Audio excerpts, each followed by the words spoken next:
रात का समय था और आकाश में काले बादल घने हो रहे थे। राजेश, जो अक्सर देर रात तक काम करता था, उस दिन भी ऑफिस से देर से लौट रहा था।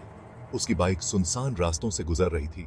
यह रास्ता जंगल के बीच से होकर जाता था, जिसे भूतिया जंगल कहा जाता था। जैसे ही वह जंगल के अंदर पहुंचा, उसकी बाइक अचानक बंद हो गई। उसने कई बार किक मारी, लेकिन बाइक स्टार्ट नहीं हुई। आसपास घना अंधेरा और डरावनी शांति थी। हल्की हल्की ठंडी हवा उसे और बेचैन कर रही थी। तभी पीछे से किसी के चलने की आहट आई। राजेश ने पीछे मुड़कर देखा, लेकिन वहां कोई नहीं था। उसका दिल तेजी से धड़कने लगा।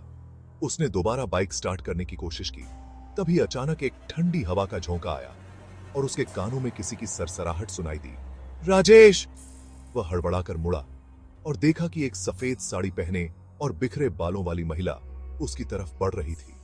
उसकी आंखें लाल थीं और चेहरा खून से लथपथ। राजेश के हाथ पैर कांपने लगे। उसने फिर से बाइक चालू करने की कोशिश की, लेकिन तब तक वह औरत करीब आ चुकी थी। अचानक उस औरत ने एक जोरदार चीख मारी। राजेश डर के मारे बाइक छोड़कर भागने लगा, लेकिन उसकी चीख पीछा करती रही। वह किसी तरह उस जंगल से बाहर भागा और वापस गांव पहुंचा।